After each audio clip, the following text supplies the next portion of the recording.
My name is Joe Biden. I'm trying to get a job with Chris. He is Mr. President. He's President of the Union. Mr. President, I was kidding him. You know, the hardest thing, the only thing harder than being President of a union is being the mayor of a beautiful city. Folks, thanks for taking the time to be here today. I really appreciate it. And we even have an astronaut in our house. And I tell you what, that's pretty cool, Tone. Look, first of all, I want to thank Chris and the mayor for being here and all of you for being here. And, you know, these are tough times. Over 200,000 Americans have passed away. Over 200,000. And the number's still rising. And the impact on communities is bad across the board, particularly bad for African American communities. Almost 4 times as likely to, 3 times as likely to catch the disease, COVID, and when it's caught, twice as likely to die as white Americans. It's sort of emblematic of the inequality that exists and the circumstances that exist. And one of the things that really matters to me is we didn't have to be this bad. You have 30 million people in unemployment. You have 20 million people figuring whether or not they can pay their mortgage payment this month and what they're going to be able to do or not do as a consequence of that. And you've got millions of people who are worried that they're going to be thrown out in the street because they can't pay their rent, although they're given a reprieve for 3 months, but they have to pay double the next 3 months when it comes around. How are people going to do that?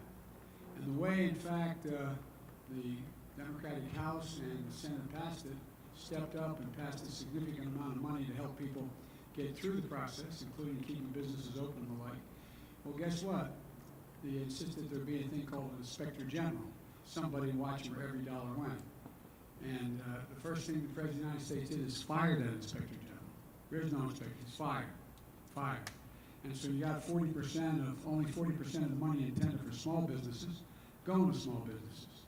Only 40% of it. 60% has gone to the Mar-a-Lago crowd. In addition to that, we find ourselves in a circumstance where the idea that we're going to continue to provide for unemployment insurance for people is very much in doubt, although the House just passed a package today. My generic point is that the University of Columbia pointed out that if in fact the President acted, even though we know now, he knew exactly how bad the pandemic was back in February. He's on tape with Bob Woodward saying he knew how bad it was. And he didn't say a thing. And if he had spoken, as I said, they said at Columbia 1 week earlier, 37,000 more people would be alive today. And we're going to have another influx of cases this between now and January. It's expected that we're going to have somewhere between, depending on what's estimated to take, between 138 and 178,000 more deaths. And if people just do what we're doing here, when you're at a social distance as I am, you can take a mask off, but wear a mask.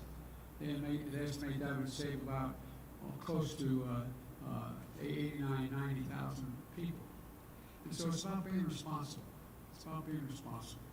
And we're not being very responsible. What I want to talk to you about today is that, you know, we have to break a cycle. The cycle that exists is that the African American community, by and large, finds itself at the bottom of the economic heap when businesses and others, when things are good. When things get bad, they're the first ones in the hole. When things get better, they're the last ones out. In addition to that, we have a criminal justice system that needs significant repair, and we're just only beginning slightly to make some progress now. And thirdly, if you're a business person, let me put it this way. Every person out there wants an opportunity to make it for the family. Yes, my dad used to have an expression, everybody's entitled to be treated with dignity. And then he said, Joey, a job is about a lot more than a paycheck. It's about your dignity, it's about respect, it's about your place in the community. It's about being able to hold your head up. It's about being able to look a kid in the eye and say, honey, everything's going to be okay. For too many people, particularly in the African American community, they can't say that. That's not able to be done. So one of the things that I want to talk with you about today is how do we build wealth? Because ultimately, the African American community only is going to have its place equal to everyone else when they're in a position to be able to build wealth. And that goes to everything from access to being able to purchase a home, access to jobs, access to just being able to have an even shot. And that's what I hope we're going to talk a little about today. And it goes to education, as well as access to education, access beyond, everything from a lot of poor whites and African Americans and Hispanic live in Title I districts, meaning that they live in school districts that have very low tax base. And right now we spend $15 billion a year to compensate for that low tax base. I increased that to $45 billion. What it does, it keeps teachers in schools because we're short teachers significantly. 125,000 teachers short right now. We have 500,000 by 2023.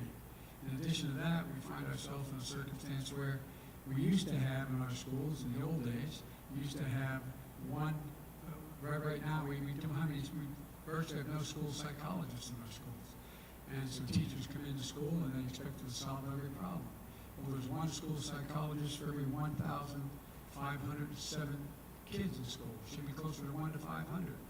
We can do that by increasing the money I just talked about from 15 to 45. And send every single child that's 3 years old, 4 years old, and 5 years old, not to daycare, but to school.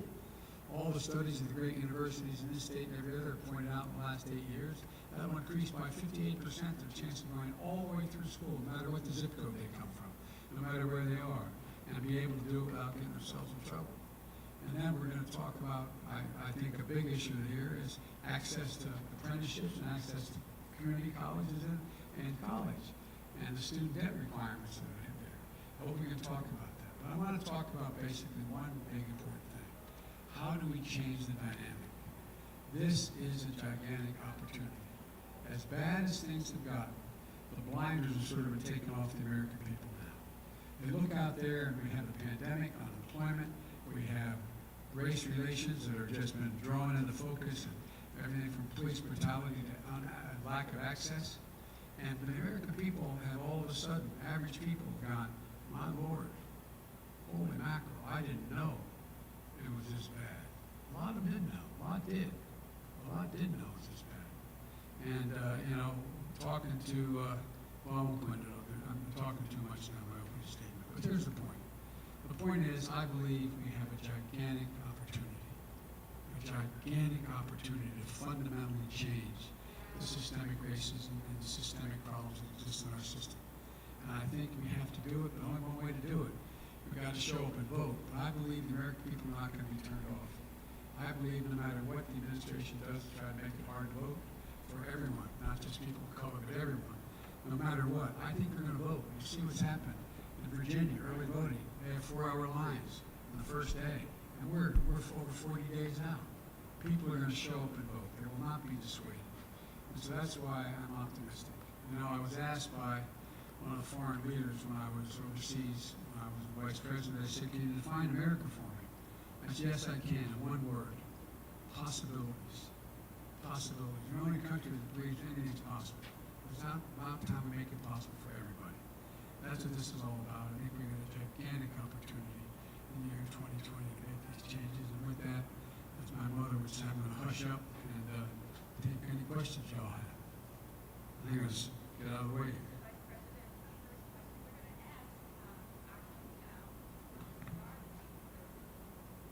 Far from a star. Appreciate it. My first question, you sort of spoke about education, and for me, I'm the only person in my family that go to an HBCU. And you, right down the street from Johnson C. Smith, North Carolina, is known for having a lot of HBCUs. So my question would be, there's a lot that's not properly funded, sort of going under. So what would you sort of like to see, or what could you do for the historically black colleges and universities? Well, I was getting Chris inside. I was saying, as long as I can say what the best HBCU is in America, Delaware State University. That's another, that's a joke, but it's not a joke. They're great. That's how I got my start, by the way.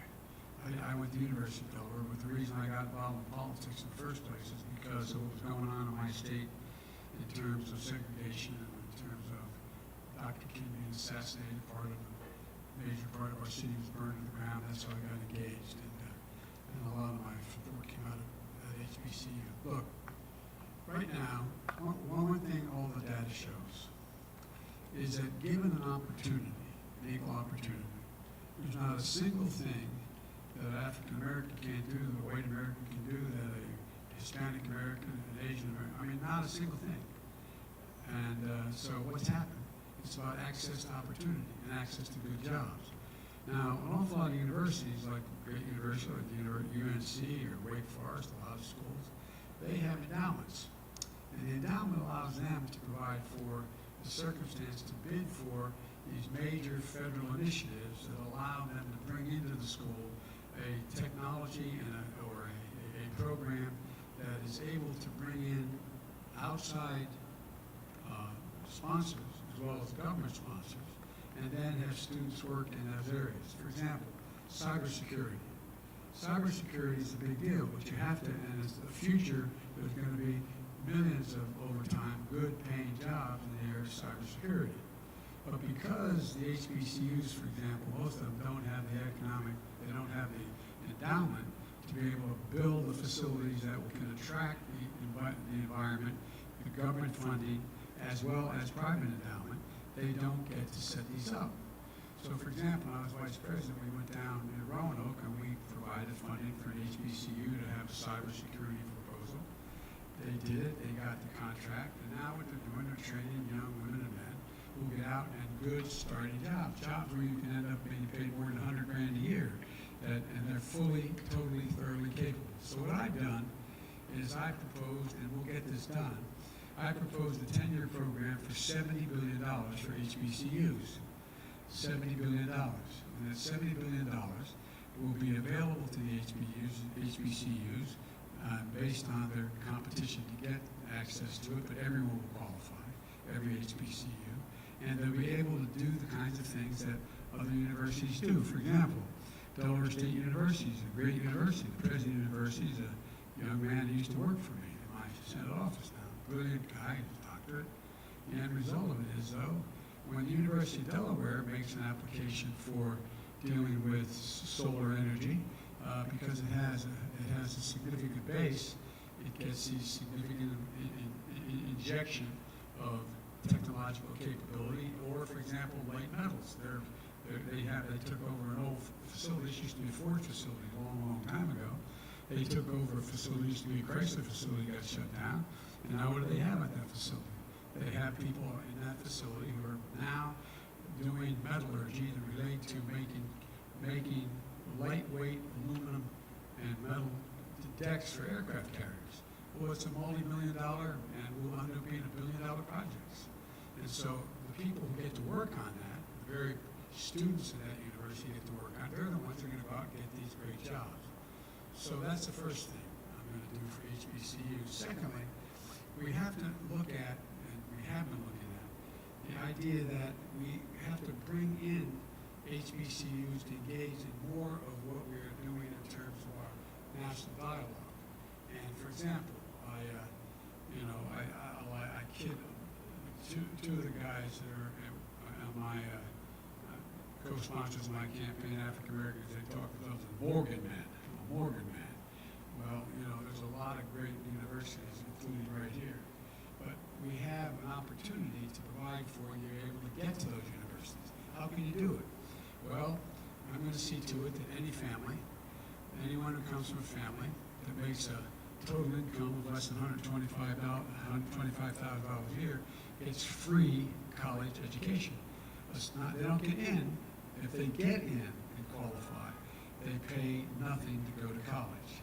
Secondly, there are also programs that exist now that if you provide for work that you will volunteer to do something in the public interest, and you do it for 5 years or more, you can deduct $10,000 a year up to $50,000 all from that debt you have. You have an awful lot of young African Americans who graduated. The average debt is about $19,000 a year. Well, it's hard as hell to get started. Hard to get started when you have that debt hanging over your head. The average debt is even higher. It's up to $28,000 a year, someone graduating from 4 years school. And that's why the economists have predicted prior to, I'll end with this, I'm telling you too much, but I'm feeling passionate about this. What happens is that if, as I pointed out before the COVID crisis, that we're going to have an economic slowdown because the entire generation, this from 9/11 generation through the generation now, and coming out of this god-awful circumstance we're in. They, in fact, are not going to have the wherewithal because of student debt to be able to borrow the money to buy a home, buy a new vehicle, buy an apartment, spend the money in capital, which a significant portion of our economy is driven by consumption, by consumption. And this generation, this whole new generation from 9/11 on, that in fact is they're not in a position to be able to do it. So a whole lot of reasons that economically this will benefit. This is just draining money. By the way, I pay for every one of these things by the way I deal with the tax structure. That's another story. So that's a piece of what I think we can and should be doing with HBCUs. And secondly, I will, in my administration, elevate the standing of HBCUs by the people in my administration as well.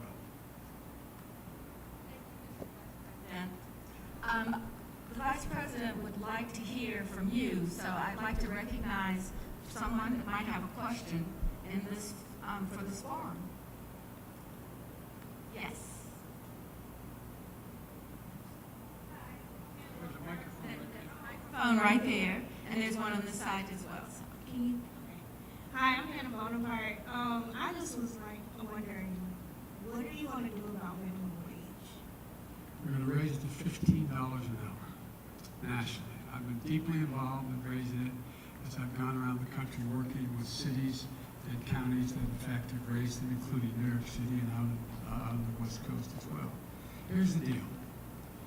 If you make less than $15 an hour, working 40 hours a week, you're making a wage under the poverty level. No one in America should be working for a 40-hour-a-week job and still be living in poverty. It should not exist, number one. Number two, it also demonstrates that if we pay people $15 an hour as minimum wage, you grow the economy. The idea that this somehow puts people out of business, there's no evidence of that. What happens is you have people, you're making $15 an hour instead of $7 an hour, you're able to buy more things, you're able to pay more bills, you're able to do more that ends up increasing the GDP, the growth of the whole economy. So it's not only a good thing for the person who is going to be making a decent wage from the beginning, but going to be good for the economy as a whole. Next question, yes, please. Hi, I'm Andrea Brown. I'm a second grade teacher.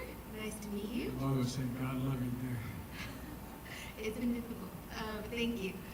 So thank you, Chris, for bringing up education and the HBCUs, but as far as K through 12 education, how do you plan to push access to educational equity? It's a simple proposition for me. I exaggerated as a second grade teacher why you're so important. If I had only $1 to spend in education, I could spend it post-graduation or pre-kindergarten, I'd spend it pre-kindergarten. Not a joke.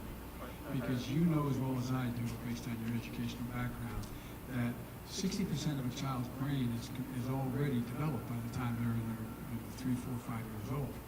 And so what happens is people start off based on their zip code and their family background. They may start off way behind the curve.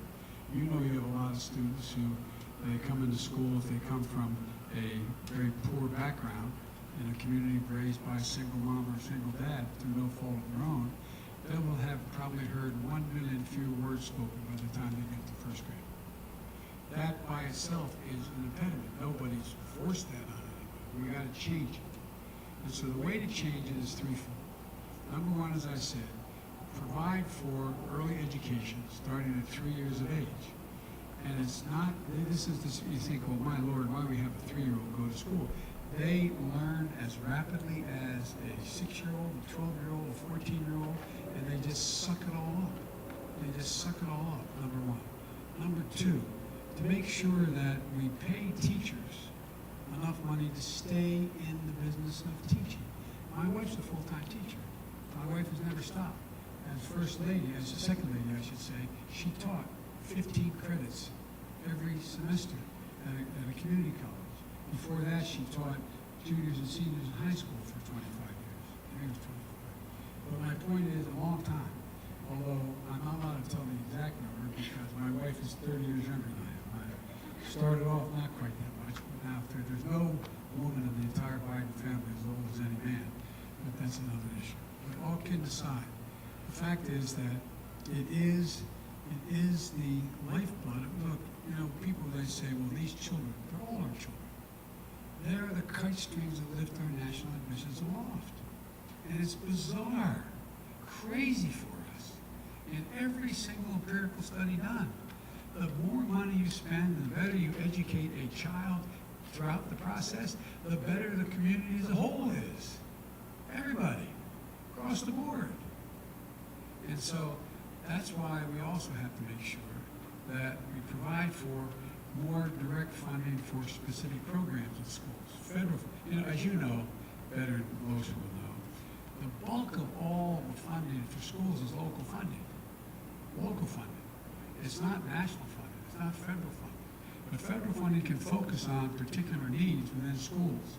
And one of those needs is to deal with access to equal education in the early grades and not be determined by your zip code. And that requires us to spend more money on schools than, in fact, and teachers. Look, I'm not going to ask you what you make, but teachers, one of the other things that all the studies have shown is that when you're in a student body where there's students of color, it makes a gigantic difference if they're teachers of color, particularly male teachers of color. A gigantic difference. It's just a factual predicate. And so we have to encourage schools of education to attract more people of color to get in and teach. But the only way to do that is raise the salaries. Raise the salaries. I mean, the idea that a teacher's out there after several years making $40,000 a year, they probably have student debt larger than that. So, for real. And that's why the last piece of the student debt, anybody who has a student debt who teaches, that counts as working for the national interest, and you get to deduct $10,000 of that student debt per year for 5 years and up to $50,000 if you're teaching. And we can afford this, by the way. This is not like, this is not something we have. Just to give you a little idea, I carry this card with me because everybody says, well, Biden's going to raise all taxes and everybody's going to be in trouble and what we're going to do here. Let's see if I can find it. I have it here. Anyway, I have a list of how I will fund every single thing that I'm talking about. For example, if we just made corporations not pay 21%, and 91 of the Fortune 500 companies pay no tax. Zero, okay? None. We just made them pay 28, it used to be 30, make 28%, raise it to 28%, and everybody had to pay it. That would raise a total of $1,370 billion. I'm not trying to punish anybody, it's time everybody start paying their fair share. The president has a new proposal. Some of you may like it. I don't know anybody in my neighborhood knows very well.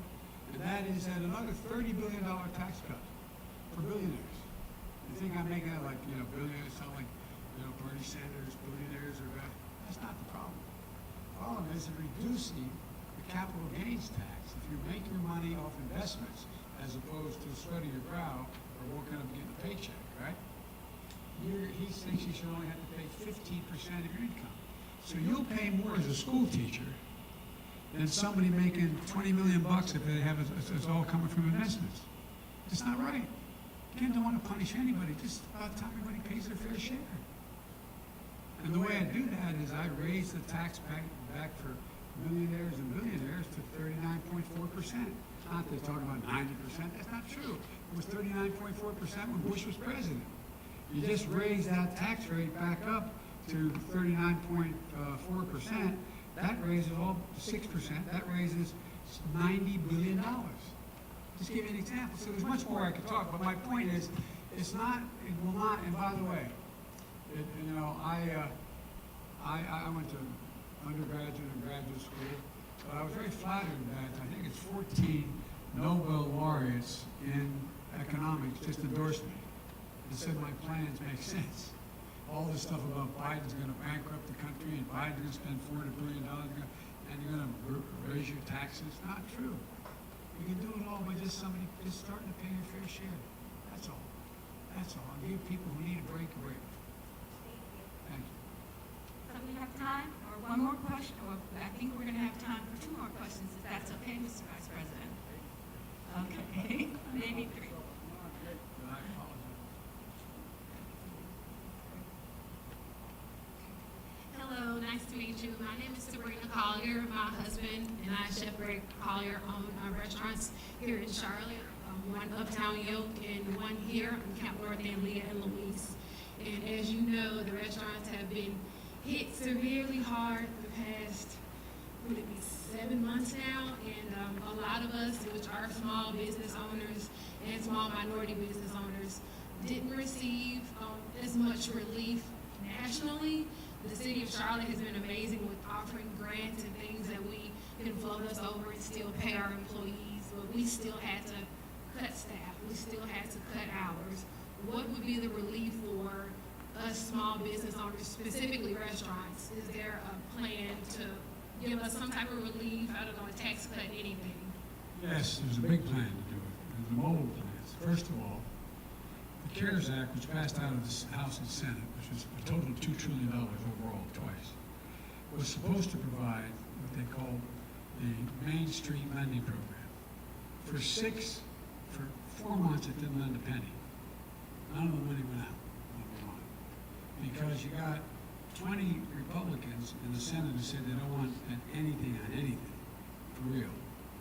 And the president who has, as I said, fired the inspector general, so you don't know where the money's going for certain. Secondly, on the early program for small businesses, and the small business is defined of fewer than 50 employees. Now, most small businesses that are neighborhood small businesses are 10 or fewer employees. And so what I propose is we focus on making sure that the money goes directly to those businesses that in fact provide for, be able to keep their employees on the payroll for 10 or fewer employees. That's a priority, and then 50 and under. But here's what's happened. What's happened is that not only has that not occurred, a lot of the money has gone to very big businesses that didn't need they may need it, but they didn't need it to stay alive. And even when they got it, what did they do? The commitment was that I proposed, and we thought we had done, is that right now, if you get a government bailout, quote unquote, loan to stay alive, what you cannot do is take that money and either buy back your own stock and or increase your salaries with that money. Is to keep people employed, keep them on a payroll. Secondly, there's another program, and that's what a lot of the businesses have done. They buy back their own stock, increasing the net worth of people who own the stock, and in fact pay their salaries based on stock. So they should not be allowed to do that, number one, in this government money bailing people out. Secondly, a lot of you don't know the circumstance, and there's no national standard as to how to open. How do you open safely? It's just put up a sign, come on in. Well, you know your employee, beyond your employees, your customers are going to go, I don't know, does everybody have, if you have to have the mask, or they have dividers in the restaurant, or they have, tell me how the sanitary conditions are working? Well, you need money to pay for all that stuff. And that's why we propose to have a multi-billion-dollar program where businesses are able to get the money, not borrow the money, get the money to be able to open in the middle of this pandemic, including fixing the testing fiasco. You should be in a situation where your employees can, in 24 hours, get a test to determine whether or not they're positive or negative. You need to do that for your own protection, and the public needs to know that is protection for their employee, that their protection against anything that happens in the restaurant. So the bottom line is the money is already there. The president is just not releasing it. The department is not releasing the money. And it's all done in order to be able to keep the economy moving. Right now we have over 30 million people on unemployment. Over 30 million on unemployment. How in God's name are we going to generate economic growth unless we can figure out how to keep these people back and help you get back in business? It's the same way with schools. How many schools are not opening because there are no national standards set? No national standards set. For example, there's an outfit, am I telling you too much? You want me to stop? Okay. I really get this drives me crazy. Right now, we're in a situation where if you take a look, there is no national standard for how to open schools, how to open them safely. Because the president says, I have no responsibility. It's not my responsibility. I mean, literally, as you say, it's not my responsibility. I'm not to blame for any of this. Let the governors or the mayors take care of it. And everybody, and then without the financial help that's needed to be able to take care of it. And so, what we need to do, I laid out in detail back in July, what we have to do to open safely. And it includes providing the protective PPE, the masks, and other things that are needed, gloves, et cetera, for the schools, the school teachers, and for the children coming to school. Secondly, you have to reduce the number of students in one room. You have to have modules that are smaller. But for that, you need more teachers, not fewer teachers. You got to pay more teachers. Number three, you've got to be able to sanitize the schools, whether it's everything from the water fountain to the laboratory, or just the surfaces that are touched and what is breathed on by people. That costs a lot of money to do that, like it would for a restaurant as well, when you have to do that. And so the money is there available to do that, but the president refuses. What he says is just open up and make sure that, the schools should just open up. When a lot of things, and it also relates to how far down you've got the reinfection rate. If it's down below 1, then it's rational. You can, with those protections, go ahead and open a school. But watch it very closely. It requires testing and tracing to make sure you're still on course there. And look, the other thing is that, if you think about it, the FEMA, the Federal Emergency, they had agreed that they were going to provide masks for schools. They started to hand them out to schools. And guess what? The president didn't like that, or somebody didn't like that. So they said the ruling was made, opening schools safely is not a national emergency.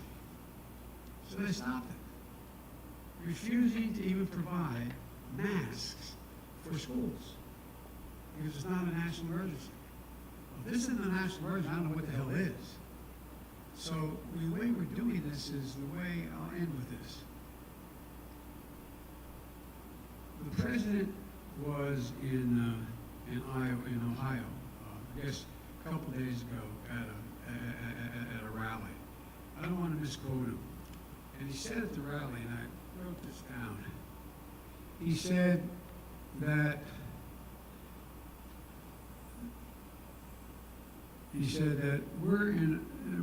we're virtually turned the corner. Nobody is really dying. He said, elderly people are dying, and they're dying because they have heart conditions, but quote, quote, they're virtually nobodies. They're no one's dying. So you go home and your mom's gone, your dad's gone. He's a virtual nobody?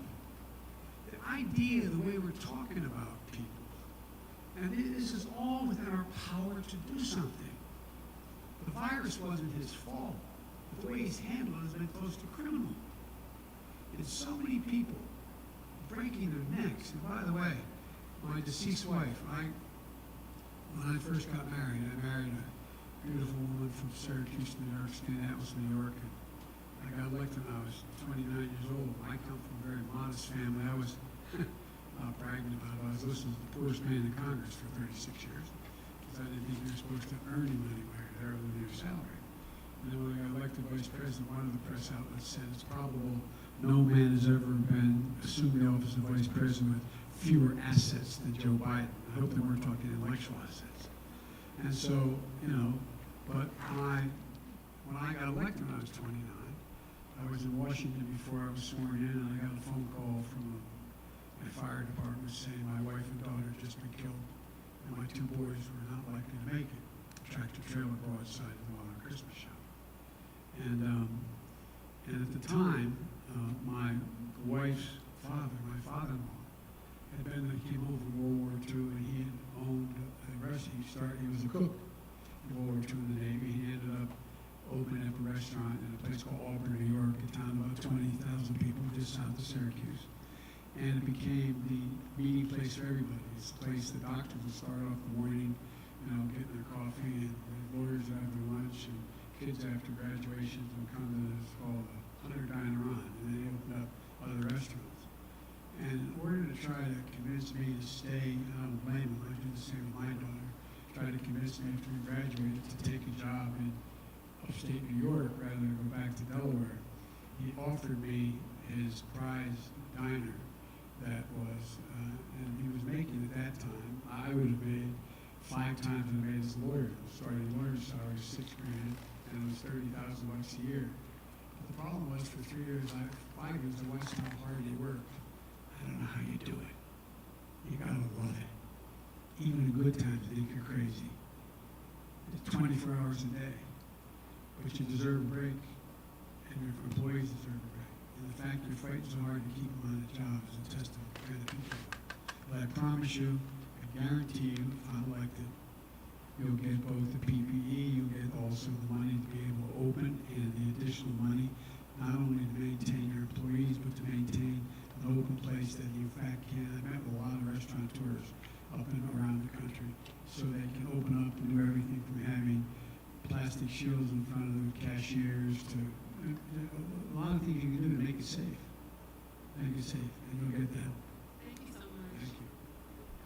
I could really do yes or no if you ask me an easy question. All right, so we have one more easy question. Is that Whatever you want an to easy ask. question? This is one of my colleagues. He serves on the Charlotte City Council. Malcolm Graham with me. I used to be a city councilman. I ran for the Senate because it was too hard. They know where you live. Exactly. First, I want to thank you. You honored me and my family by sending a video tribute for my sister, Cynthia Graham Hurd. My Lord, I apologize. I didn't know. Who was, as you know, killed at the Emmanuel AME Church shooting in Charleston. And so my question is, how do you reimagine the Justice Department and specifically the Civil Rights Division after 4 years of Trump? Well, first of all, and I guess I'll just say it, this has been the most corrupt administration in modern American history. The Justice Department has turned into the president's private law firm. He actually has a representing him on women who accuse him of rape, and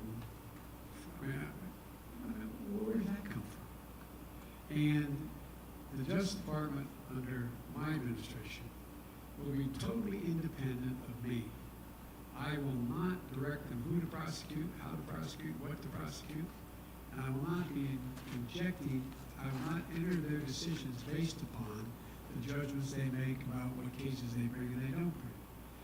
With regard to the Civil Rights Division, I would significantly increase 2 things.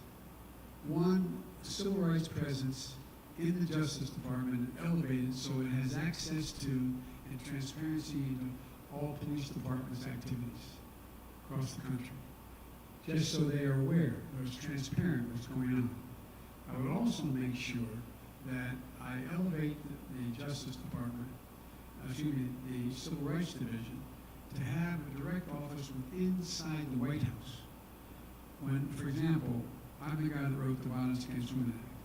When the president asked me what I wanted as vice president, I said I want to have jurisdiction over that act inside the White House because it elevates the standing of whatever that office that comes inside the White House. So I would make sure there's a combination of the Civil Rights Division having more direct authority inside the Justice Department and being able to investigate than, in fact, it has now. But most of all, I would have an Attorney General who understood his oath of office, not a joke. An Attorney General with the oath of office that, in fact, could do and move on what the professionals in the department thought had to be pursued without my interfering and say, no, they're my friends, or they're my, I know them, or I don't, or go after this person, like, go after Hillary, or, and this kind of stuff. I get asked the question all the time by the press that travel with me, although I'm not sure the same ones that travel today, but I get asked the following question. If, in fact, you get elected, would you prosecute Trump? Would you pursue prosecuting Trump? And the answer is, I'm not going to pursue prosecuting anybody. I'm going to do what the Justice Department says should be done. Should be done. And not politicize it. It's the most dangerous thing that's happened so far, is the politicization of the Department of Justice. It's become the Department of Trump, and that's wrong. Thank you, Mr. Vice President, for the very, very heartfelt feelings, but more importantly, for having policies that really follow who you are as a person. So on behalf of all of the people that are here today, thank you for giving us your time, but more importantly, giving us the changes that you see for our country. We really appreciate that. Who's the fellow who runs 26 organizations for housing? Public. I know when you get a chance to talk, because I think what you're doing is incredibly consequential. And I'd like to give you a paper on the way out of what I think we can and should do. It's very detailed. And I'd love your feedback. I'll put a phone number on it, okay? Because it is a gigantic, gigantic, gigantic undertaking. And unless we can get people into housing, unless we can provide for housing, unless we can stop the gentrification where people are left out, we're going to be in real trouble. And what you're doing is really, I don't want to, I'm not trying to boost him, I've never met the gentleman, but I did read your bio and what you're working on. And I'd really like your input, and maybe be able to call you if I could, after you get what I'm proposing in detail, and see what we can work out.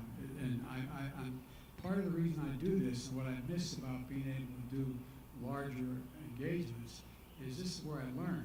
I'm a tactile guy. I mean, I'd rather be shaking your hand and looking in the eye and you telling me what needs to be done. But I'd like to, don't be reluctant at all to criticize my plan if you think it doesn't make sense. I think it's pretty good. I've worked on it really, really hard. It goes from Section 8 housing all the way to first-time home buyers to the whole notion of these. Anyway, I'd like to, I'm going to give it in front of you, okay? You're very polite to sit there all this time. Thank you. Thank you, everybody. Really appreciate it. Thank you very much. Well, Mr. Vice President, I understand we're going to have a group photo, so everybody has their mask on. And I'm going to follow the instructions